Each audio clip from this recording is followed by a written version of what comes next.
కావాలనే మీ కలను నెరవేర్చుకోండి. సంప్రదించండి హెగ్డే ఫెర్టిలిటీ, హైదరాబాద్, తెలంగాణ.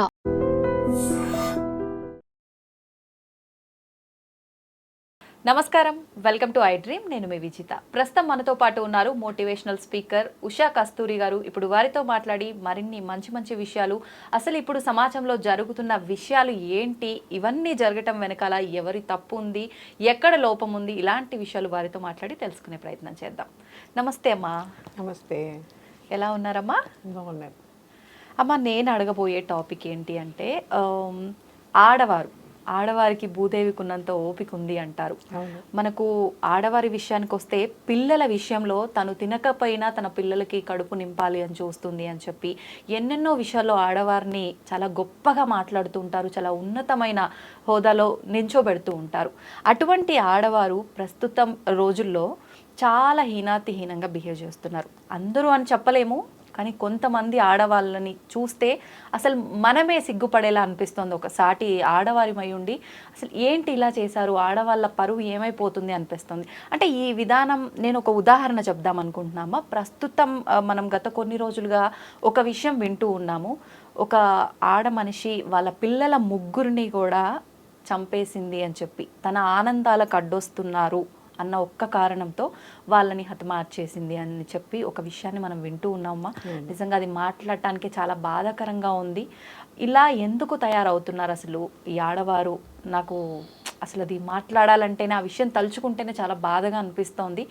అంటే చిన్నతనం నుంచి వాళ్ళ పెరిగిన విధానం కరెక్ట్గా లేకపోవటం వల్ల, అసలు అంటే తన విషయానికే వస్తే తనకి ఇష్టం లేని పెళ్ళి, బలవంత పెళ్లి చేశారు అని చెప్పి, అది కూడా చాలా అంటే వ్యవధి, ఇద్దరి మధ్య ఏజ్ కూడా చాలా ఎక్కువగా గ్యాప్ ఉంది అని చెప్పి, ఇలాంటివన్నీ మనం విన్నాము. అంటే ఇది జరగకపోయినా, ఇదే అని కాకపోయినా రకరకాలుగా చూస్తున్నాం ఆడవారు చాలా క్రూరంగా బిహేవ్ చేసే సందర్భాలు. ఎందుకు ఇలా అవుతున్నాయి అంటారమ్మా? అది అంటే పెరిగిన వాతావరణం అని చెప్పడానికి లేదు. ఇప్పుడు వాళ్ళ తల్లి తండ్రి కానీ అమ్మాయిలు కానీ అబ్బాయిలు కానీ పెంచేటప్పుడు ఒక చెడు మార్గంలో వెళ్ళమని ఎవరు చెప్పరు కదా. వాస్తవం. చెప్పరు, ఎట్టి పరిస్థితుల్లో చెప్పరు. వాళ్ళకు ఉన్నంతలో ఎంతవరకు గొప్పగా పెంచగలుగుతారో అది కూలి చేసుకునే వాళ్ళవని, ఎంత గొప్ప వాళ్ళవని ఎవరైనా కానీ, మధ్యతరగతి వాళ్ళు కానీ వాళ్ళ స్థాయిని మించే పిల్లల్ని చూసుకోవాలి. అందులో ఈ రోజుల్లో ముఖ్యంగా ఫ్రీగా గవర్నమెంట్ స్కూల్స్లో ఎడ్యుకేషన్ ఉన్నా కూడా అప్పు చేసైనా ప్రైవేట్ స్కూల్లో డబ్బులు కట్టి చదివించే వాళ్ళు నేను చాలా మందిని చూసాను. భవిష్యత్తు బాగుండాలి అని వాళ్ళు కూడా గర్వంగా ఫీల్ అవ్వాలని. పాపం నేను అంటే ఇప్పుడు ఆటో డ్రైవర్లు, క్యాబ్ డ్రైవర్లు వాళ్ళ సంపాదనకి స్తోమతకి మించి వాళ్ళు ప్రైవేట్ స్కూల్లో డబ్బులు కట్టి పిల్లల్ని చదివిస్తున్నారు. ఇది ఎలా అంటే సరే, ఏ ప్రైవేట్లో చదవని, గవర్నమెంట్ స్కూల్లో చదవని, ఏ స్కూల్లో కూడా ఎలాంటి తప్పుడు పని మనసు మార్చుకొని క్రమశిక్షణని దాటి ఏ పని చేయమని చెప్పరు. కానీ వీళ్ళు ప్రతి స్కూల్లోనూ ఉన్నారు, ఇలాంటి వాళ్ళు ఉన్నారు. అందరూ కాదు, అందరూ కాదు, కొంతమంది గ్యారంటీగా ప్రతి స్కూల్లోనూ డెఫినెట్గా 20% అయితే ఉన్నారు. ఎందుకని అంటే వాళ్ళు చేసే స్నేహం, ఇప్పుడు మనిషికి మనస్సు కోతిలాంటిది అంటారు. అవును, చంచలంగా ఉంటుంది. చంచలంగా ఆలోచించినప్పుడు దానికి వెంటనే కళ్ళం వేసే శక్తి కూడా మనిషికే ఉండాలి. ఇచ్చాడు దేవుడు. అవును.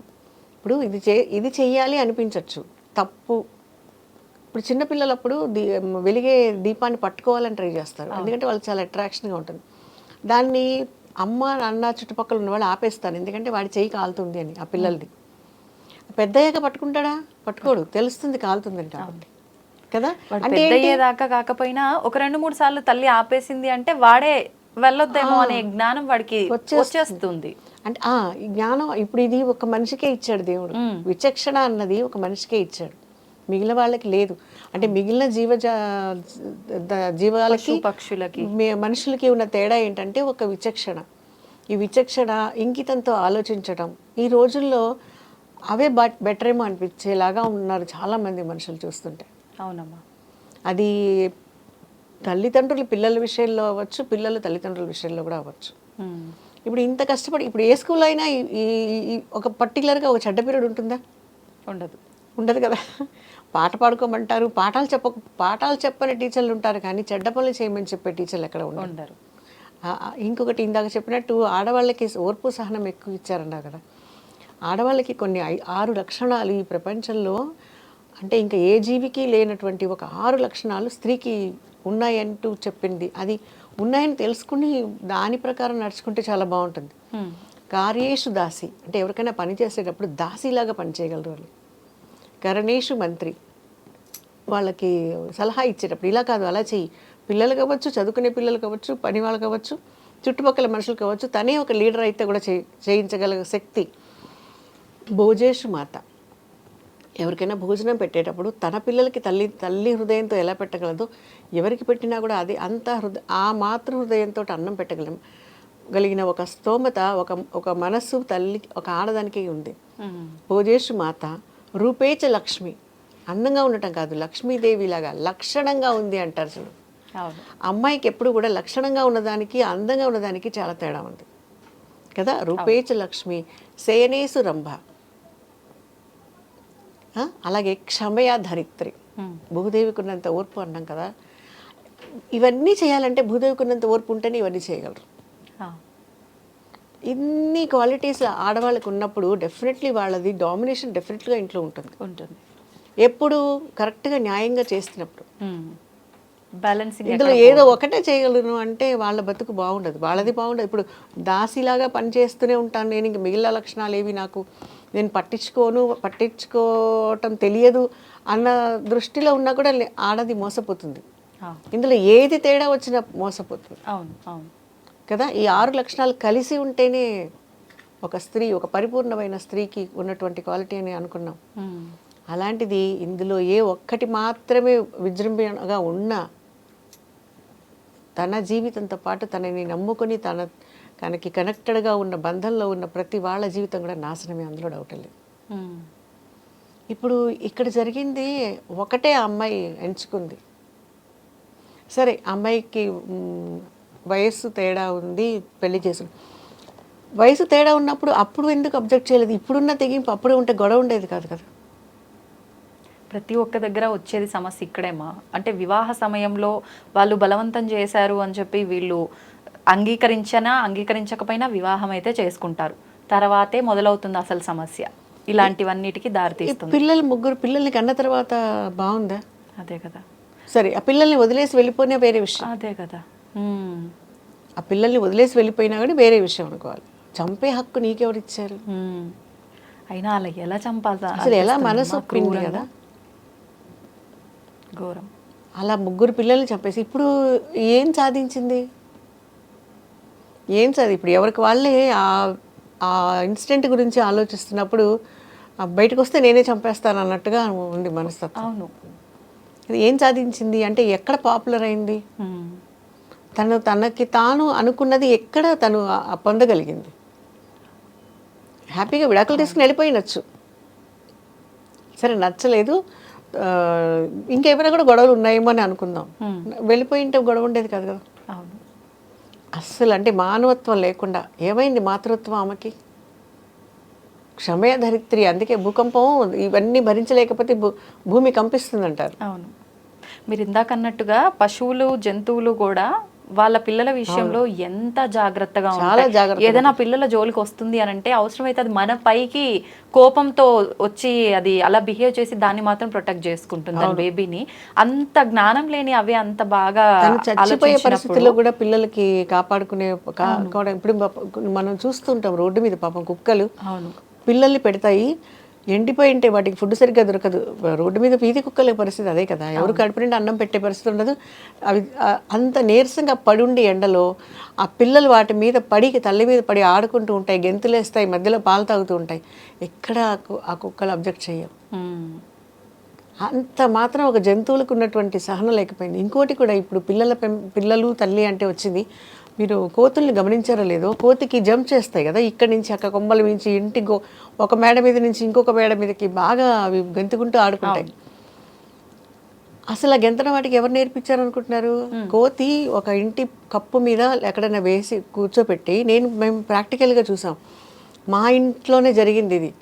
అవుట్ హౌస్లో చేసేది అనమాట. పైన కూర్చోబెట్టేది, అది కిందకు వచ్చి పట్టుకునేది, అది జారేది. అంటే కోతికి అలా గెంతడం అలవాటు చేస్తుంది.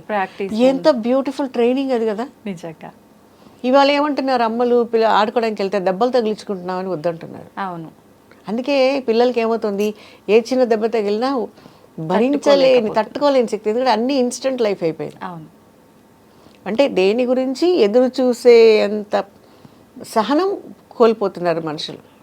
అంటే ఒక్క క్షణంలో వాళ్ళకి నడిచిపోవాలి, ఒక్క క్షణంలో దొరికిపోవాలి, ఒక్క క్షణంలో అది వాళ్ళు అనుకున్నది సాధించేయాలి, అనుకున్నట్టు జరిగిపోవాలి, లేదంటే తీసేయాలి. ఇప్పుడు ఆ అమ్మ అలాగే చంపేసినట్టుంది అనుకో. అవును అవును. అంటే తన ఆనందం కోసం. ఇప్పుడు ఎంతమంది ఆడవాళ్ళు ఇల్లు చక్కబెట్టుకొని పిల్లల్ని పంపించి ఆఫీస్కి వెళ్ళి మళ్ళీ రిటర్న్ వచ్చి రాత్రిపూట మళ్ళీ వంట చేసి రేపొద్దునకి ఏం చేయాలని ఆలోచించుకుని వెళ్ళే వాళ్ళు ఎన్ని లక్షల మంది ఉన్నారు. అసలు పిల్లలు లేక బాధపడి ప్రతి క్షణం ఏడ్చి నరకం అనుభవించే వాళ్ళు ఎంతమంది ఉన్నారమ్మా. మాకు పిల్లలు కావాలి అని చెప్పి ఎన్ని గుళ్ళ చుట్టూ గోపురాల చుట్టూ డాక్టర్ల చుట్టూ తిరుగుతున్నారు. అలాంటి వాళ్ళు పడే బాధ అసలు ఇలాంటి వాళ్ళని చూస్తే అనిపిస్తుంది, ఎందుకు ఇస్తారు ఇలాంటి వాళ్ళకి అసలు పిల్లల్ని, అలాంటి వాళ్ళకి ఇచ్చినా బాగుండేమో అని. మీరు ఆర్ఫన్ హోమ్స్కి వెళ్ళి చూస్తే కూడా సగం మంది పిల్లల చరిత్రలు ఇలాగే ఉంటాయి పాపం బ్యాక్గ్రౌండ్. కొన్ని ఆర్ఫన్ హోమ్స్లో పిల్లల్ని చూస్తే బాధేస్తుంది. ఒక్కొక్కసారి వాళ్ళు మాట్లాడలు అమ్మ వదిలేసి వెళ్ళిపోయింది వేరే పెళ్లి చేసుకోవడం కోసం, నాకు ఇంకా చూడాలని లేదు అమ్మని. అయ్యో, ఏడుస్తున్నాడు, నాకు చూడాలని లేదు అంటున్నాడు అమ్మని. అంటే వాడు మిస్ అయిన ఇది, కానీ మనసులో ఒక తల్లి మీద ఎంత కసి ఉంటుంది కదా. అంటే ఆ పసి హృదయానికి చిన్నప్పుడు అది స్ట్రాంగ్గా పడిపోయింది, అలా పడిపోయింది. ఎందుకంటే పిల్లలు చూడు, అమ్మ నాన్న వాళ్ళ సొంతం, అది వాళ్ళకి అది వాళ్ళకి తప్ప ఇంకెవరికి కాదు ఆ ప్రాపర్టీ అన్నట్టుగా ఉంటారు. అవును. అలాంటి పిల్లలే ఆ పిల్లల్ని కాదనుకుని వెళ్ళే వాళ్ళు అమ్మ నాన్నలు కొంతమంది ఉంటే, పెద్దయ్యాక పిల్లలు వద్దనుకున్న తల్లిదండ్రులు కూడా ఈ మధ్య పెరుగుతున్నారు. నాకు ఎలా అనిపించిందంటే, ఒకసారి పిల్లలకి స్కూల్ హాస్టల్స్ పెరుగుతున్నాయి, సైమల్టేనియస్గా వృద్ధాశ్రమాలు పెరిగాయి. అవును అవును. చూసారా లేదా మీరు? సైమల్టేనియస్గా పెరిగాయి. ఇది నేను ఒక లాస్ట్ 20 yearsగా అబ్జర్వ్ చేస్తున్నాను. ఎక్కువైనాయి ఎప్పుడైతే చిన్న పిల్లలకి హాస్టల్స్లో. అసలు ఏంటి పరిస్థితి? ఇందువల్లే ఓల్డ్ ఏజ్ హోమ్స్ కూడా పెరుగుతున్నాయా?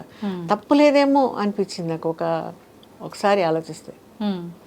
ఏ వయసులో అయితే పిల్లలకి అమ్మా నాన్న ప్రొటెక్షన్, అమ్మా నాన్న ప్రేమ కావాలో అప్పుడు వాళ్ళని తీసుకెళ్ళి హాస్టల్లో పెట్టేశారు.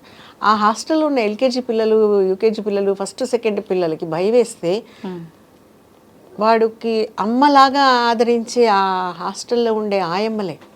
అవును కదా.